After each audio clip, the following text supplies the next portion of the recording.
어제 창세기 16장에서 하나님의 약속을 기다리지 못해서 아브라함의 가정에 생긴 문제와 실패, 또 그리고 그것을 푸시고 해결하시고 회복시키는 하나님을 묵상했습니다. 사실 그렇습니다. 사람이 살면서 가장 힘든 것 중 하나가 기다리는 것입니다. 시간을 정해놓고 기다리는 것도 힘들지만 시간이 정해지지 않는 가운데 막연히 기다리는 것은 정말 힘든 일이지요.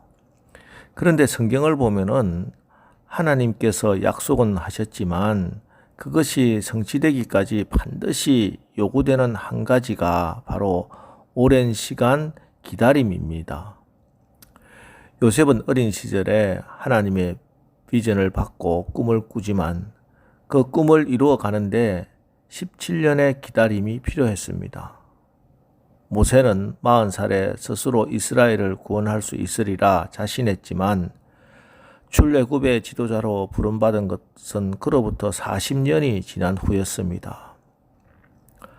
우리가 성경에서 이런 이야기들을 객관적인 사실로 읽어 나갈 때는 그래, 하나님은 참고 인내하는 자에게 반드시 응답하시는 거야. 그래, 그 시간은 낭비되는 시간이 아니고 꼭 필요한 유익한 시간이야 하고 깨닫고 또 지적으로 동의하기도 합니다. 하지만 이것이 막상 나의 이야기가 되면 상황은 달라지지요. 힘든 상황 가운데 또 성경을 읽다가 설교를 듣다가 마음이 뜨거워지고 하나님이 축복하실 것이다 이런 확신이 생기면 얼마나 기쁜지 모릅니다. 그래서 감격스럽게 찬양을 하고 열심히 또 기도합니다.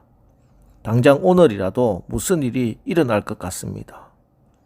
그런데 시간이 지나도 현실은 전혀 달라지지 않습니다. 여전히 답답하고 여전히 고난이 있고 여전히 기도해도 응답이 되지 않는 것 같고 이런 시간이 오래 흘러가다 보면은 자칫 신앙에 회의가 생기고 믿음이 흔들립니다. 하나님이 정말 나를 사랑하시는 거야? 하나님이 약속하신 건 다 이루어지는 것 맞아? 심한 경우에는 하나님 정말 살아계신 것 맞아? 이런 생각까지 들기도 합니다. 그래서 하나님이 약속하신 말씀, 하나님의 꿈과 소망은 잊어버리고 그냥 내 나름대로, 내 방식대로, 내 힘으로 문제를 해결해 보려고 열심히 살아가지요. 창세기에서 아브라함의 나이를 알려주는 곳이 몇 군데 있습니다. 먼저 창세기 12장 4절에 아브라함이 하나님의 부름을 받을 때 나이가 75세였습니다.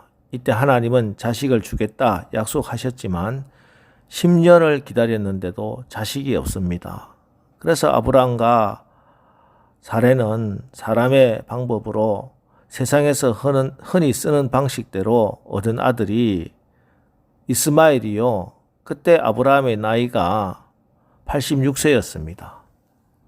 이 기록이 오늘 본문 바로 앞구절 창세기 16장 마지막 16절에 기록되어 있습니다. 자, 그리고 한 절을 뛰어넘어 오늘 17장 1절에서는 아브라함이 99세 때라고 시작합니다. 그러니까 바로 앞절 16장 16절과 오늘 17장 1절 사이 한 절 사이에는 13년이라는 세월이 흘렀습니다. 성경에 이 아브라함이 이 13년 동안 어떻게 살았다 하는 기록은 없습니다. 이것은 아브라함에게 어떤 일도 일어나지 않았다 하는 것이 아니라 아브라함과 하나님과의 관계에 있어서 공백 기간이라는 말씀이겠지요. 아브라함 나름대로 하나님께 제사도 드렸을 것이고 신앙생활을 포기한 것은 아니지요. 그러나 적어도 24년 전 하나님이 약속하신 그 약속은 포기하고 살았습니다. 왜냐하면 지금 아브라함의 나이 99세, 아내 사레는 89세, 아브라함과 사레가 자식을 가질 수 있는 과학적이고 인간적인 모든 가능성이 끝난 상황이기 때문입니다. 자, 그런데 바로 이때 하나님께서 아브라함에게 찾아오셨습니다. 그리고 말씀합니다. 나는 전능한 하나님이라. 전능한 하나님, 히브리어로 엘 샤다이입니다. 하나님께서 아브라함에게 오셨는데 전능한 하나님으로 오셨습니다. 왜? 그것은 지금이 바로 아브라함이 엘 샤다이 전능하신 하나님을 만나야 할 때이기 때문입니다.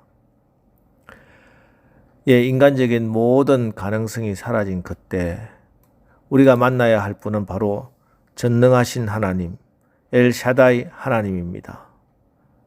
엘 샤다이의 하나님을 만나지 못했던 아브라함은 하나님의 약속을 기다리다 지쳐 있었습니다. 그리하여 인간적인 방법을 통해 얻은 아들 이스마엘로 하나님과 관계가 끊어져 13년을 보냈습니다.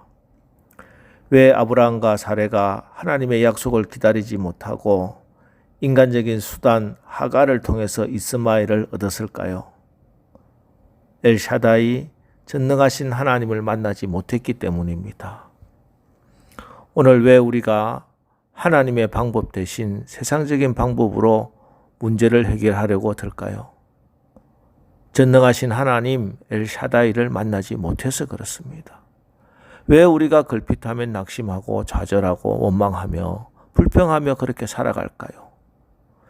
엘샤다이 전능하신 하나님을 만나지 못했기 때문입니다. 그렇습니다.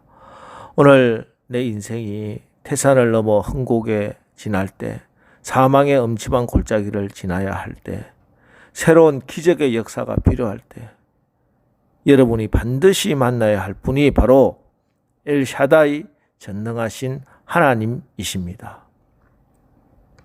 엘샤다이 하나님을 만나게 되면은 우리의 정체성, 존재 자체가 변합니다.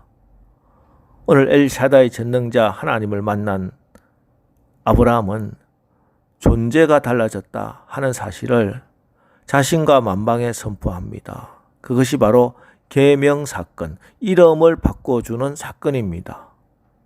5절, 이제후로는 내 이름을 아브라함이라 하지 아니하고 아브라함이라 하리니 이는 내가 너를 여러 민족의 아버지가 되게 함이니라. 예, 이제는 더 이상 아브라함이 아닙니다. 아브라함입니다. 성경에서 함으로 끝나면 복수가 됩니다. 단수 아브라함은 종기의 아버지라는 뜻이지요. 지금까지는 자기 자신을 위해서 살았습니다. 자기 명성을 위해서 살았습니다. 그런데 이제는 너는 아브라함이다. 열국의 아버지다 하는 뜻입니다. 이제 신분이 달라졌어요. 인생의 목표가 달라졌습니다. 비전과 사명이 달라졌습니다. 존재 자체가 달라진 것입니다. 나의 가치관이 아니라 하늘의 가치관으로 살아가는 존재가 된 것입니다. 아브라함뿐만 아니라 아내 사레도 이름을 바꿔주십니다. 15절, 하나님이 또 아브라함에게 이르시되 내 아내 사레는 이름을 사레라 하지 말고 사라라 하라. 단수 사레는 공주라는 말입니다. 한 집안에서 살림이나 하며 살던 여인이었습니다. 그러나 복수 사라는 왕비, 열국의 어머니라 하는 뜻을 가지고 있습니다. 집안에서 바가지나 긁으며 사소한 일에 걱정하고 불평하며 사는 존재가 아닙니다. 이제는 열국을 품고 온 세상을 품고 기도하는 기도의 어머니가 되는 것입니다. 자, 여러분은 예수 믿고 이름이 달라졌습니까? 존재가 달라졌습니까? 이웃들이, 주변 사람들이 여러분 보고 달라졌다고 간증을 합니까? 오늘 아침 엘샤다이를 만나면은 달라질 수 있습니다. 꿈이 달라집니다. 오늘 아침 엘샤다이를 만나면 언어가 달라집니다. 오늘 아침 엘샤다이를 만나야 나를 보는 눈이, 다른 사람을 보는 눈이, 역사를 바라보는 눈이, 사명과 인생을 바라보는 눈이 달라지는 것입니다. 여러분과 함께 하시는 하나님께서는 전능하신 하나님이십니다. 나의 한정된 생각, 나의 부족한 행동, 이런 것 다 초월하여 하나님의 전능하신 역사를 만나야 될 것입니다. 우리는 이것을 믿고 고백해야 합니다. 확실히 고백해야 됩니다. 전능하사 천지를 만드신 하나님 아버지를 내가 정말 믿습니다. 고백해야 합니다.